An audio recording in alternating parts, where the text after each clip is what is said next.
So hello guys, তোমরা সবাই কেমন আছো? আশা করি খুব ভালো আছে। আমি তো মোটামুটি আছি, কারণ আমার বম্বা শরীরটা অনেকটাই খারাপ আছে একটু। তো আজকে বাইরের ওয়েদারটা যে দারুণ লাগছে না। আর আমার কাছে কিন্তু রয়েছে আরও একটা ফোন, যেটাতে আমি বোন না হওয়ার থেকে বাঁচতে পারি।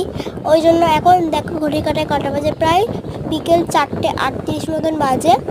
আর বাইরে না সুন্দর একটা হাওয়া দিচ্ছে। তো আমার চুলগুলো ওরা দেখলেই তোমরা বুঝতে পারো বাইরে কতটা জোরে হাওয়া দিচ্ছে। এমন ঝড় ওঠা হাওয়াটা না, শুধু আওয়াজটার প্রত্যেকটা ভয়েস ওভারে আমার আসছে।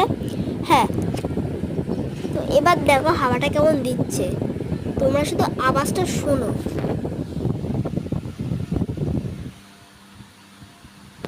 তো আমার তো এই গরমে ভীষণই ভালো লাগছে, কারণ মানে এত সুন্দর একটা হাওয়া দিল আর এত মনটা ভালো হয়ে যায় না। আর মনে হয় না যে অন্য কিছু মানে কোথাও মনটার বোর টোর হচ্ছে। ওই জন্য তো যাকের মতন টাটা, দেখা হচ্ছে অন্য কোনো মিনি